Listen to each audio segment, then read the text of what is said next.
esta tradición donde nació la Sagrada Escritura, San Ireneo, que vivía en el siglo II, en el año 140 nació, tiene una obra que se llama La demostración de la predicación apostólica. Solo en esta obra, él habla más de 15 veces, diciendo que Jesús nació de una mujer virgen llamada María. Si no hubiera sido virgen, no le llamarían ya así en el primer siglo, en el segundo siglo. En todo caso dirían la que fue virgen. Le siguen llamando virgen porque lo era. Otro texto muy interesante es el de un santo anterior a Ireneo, que se llama Ignacio de Antioquía. Ignacio de Antioquía fue sucesor de San Pedro precisamente en la sede de Antioquía. Y en una carta que escribe a los de Esmirna, dice lo siguiente, hablando de Jesucristo, Hijo de Dios, según la voluntad y el poder de Dios, nacido verdaderamente de una virgen. O sea, en el siglo I, con San Ignacio, ya hay conciencia que Jesús nació de una virgen. Y más adelante, en otra carta, él mismo dice, Ignacio de Antioquía, el príncipe de este mundo ignoró, no conoció la virginidad de María y su parto. O sea que hay una conciencia de que esa mujer que dio a luz a Jesucristo es virgen. Por lo tanto, podemos decir como conclusión de esta primera parte que no hay ningún texto del Nuevo Testamento que nos lleve a decir que Jesús tuvo más hermanos, en el sentido que hayan sido también hijos de María. Y la tradición confirma esta aseveración y también el sentido común. Ahora pasamos a otra problemática, otro texto, que es el llamado o referido al primogénito. En Lucas 2:7 dice lo siguiente, hablando de María, y dio a luz a su hijo primogénito y lo envolvió en pañales. Algunos dicen, ve, como dice primogénito, o sea que fue el primero de otros muchos. No significa eso, significa lo siguiente. En primer lugar, en el lenguaje judío, primogénito designaba el primer varón que nacía, sin importar si otros iban a nacer después. Por ejemplo, en el libro del Éxodo y Números, se dice que el primogénito pertenece a Yahvé y que por lo tanto debía rescatarse. Y también se habla de los derechos del primogénito, sin importar si otros han nacido. Se rescataba el primogénito cuanto antes, más o menos como el primer mes. O sea, era absurdo, no estaban esperando 1 año, 2 años para ver si nacía otro y así lo rescataban. No, cuanto antes, en el primer mes, se rescataba, entre comillas, a ese primogénito porque era propiedad de Yahvé. No importa si después nacían otros o no.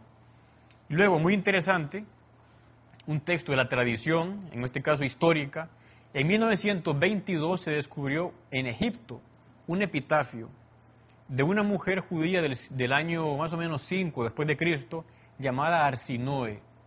En el epitafio decía esta mujer, o el texto de ella, morí en los dolores de parto de mi hijo primogénito. O sea, le llama primogénito al único hijo que nació, aunque ella luego murió en ese parto en el cual dio a luz a su hijo primogénito, hijo único en este caso. Por lo tanto, no hay que confundirse cuando en la Biblia habla de hijo primogénito, puede referirse a otros que nacieron después o a ninguno. En el caso de Jesús sabemos que fue hijo único. Luego otra problemática o texto así que puede confundir es el conocido hasta qué. En Mateo 1:18 dice lo siguiente, refiriéndose a San José y el trato con la Virgen, dice, y no la conoció hasta que ella dio a luz un hijo y le puso por nombre Jesús. Unos dicen, entonces, eso significa que después de que nació Jesús, ahí sí, ya la conoció, tuvo trato carnal con ella.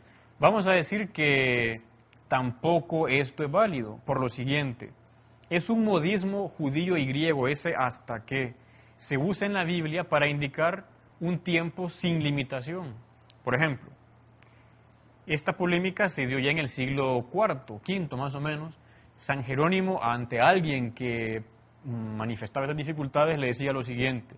En Isaías 46:4, Yahvé dice lo siguiente, hasta vuestra vejez yo soy, hasta vuestra vejez soy el mismo. Esto no quiere decir que Dios, cuando ya los hombres sean viejos, cambie. No, sino que siempre se mantiene como el mismo.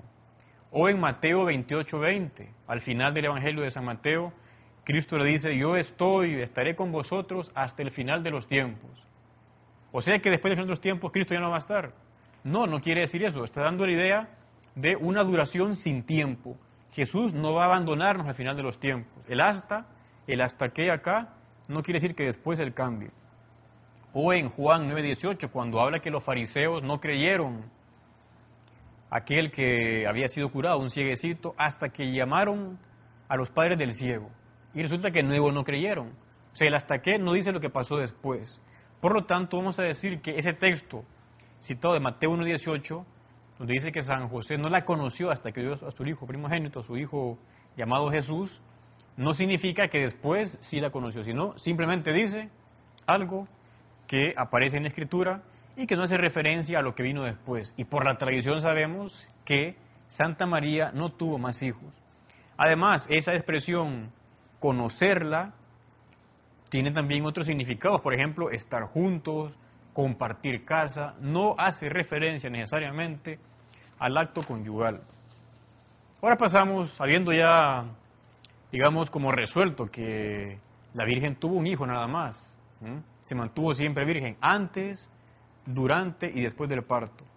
Ahora pasamos a otro dogma, que es el de la Inmaculada Concepción. Significa que la Virgen nació sin pecado y durante su vida vivió sin pecado. ¿Esto cómo lo podemos enfocar? Yo quería referirme a 3 momentos. Desde su concepción, la Virgen nace sin pecado. Luego, en su vocación, cuando el ángel la saluda, ahí se reafirma esto.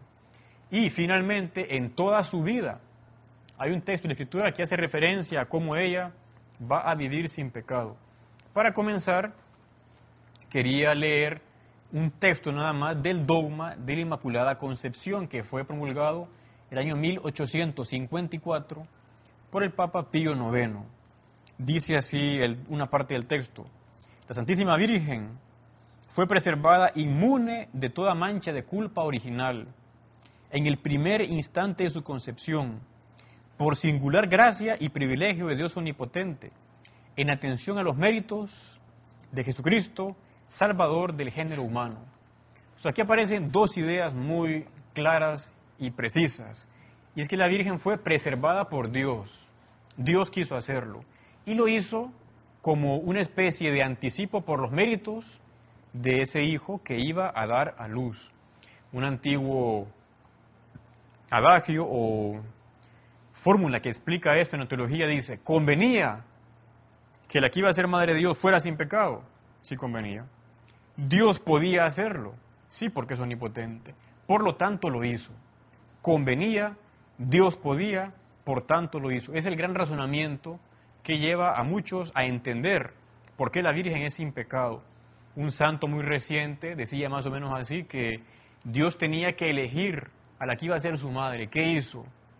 Eligió a la que mejor podía hacerlo. Es más, la adornó con todas las gracias. Y preguntaba, si nosotros nos dijeran que cogiéramos a nuestra madre, seguramente escogeríamos a la que tenemos, pero llenándola de cualidades. Pues Dios hizo eso. La hizo a ella sin mancha, sin pecado. Hace muchos siglos, un padre de iglesia decía lo siguiente: Dios, después de ver cuán pura y bella era María, quiso habitar en ella. Decía alguien, un pastor protestante convertido al catolicismo, decía que cuando un artista hace una obra, lo que él quiere es que la gente vaya a ver esa obra, y también a él, pero bueno, sobre todo que vean su obra. Dios quiere que nosotros veamos a la Virgen y a través de ella volvamos a Él. Bueno, luego quería referirme a un texto que aparece acá en Génesis 3:15, un texto antiquísimo, se llama el Protoevangelio. Después de la caída del pecado original, cuando en aquella narración ya están a punto de dejar el jardín del Edén, Dios llama a la serpiente que simboliza el mal y le dice: pondré enemistad entre ti y la mujer, entre tu descendencia y la de ella.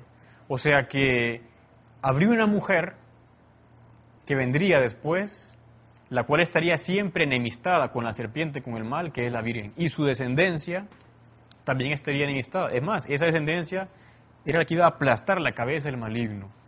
Ese texto del Génesis antiquísimo se le llama el protoevangelio, el primer evangelio, donde ya comienza a vislumbrarse la salvación. De una mujer nacerá aquel que aplastará la cabeza del maligno, del mal. Esa mujer es ella, la Virgen, y esa descendencia es Cristo nuestro Señor.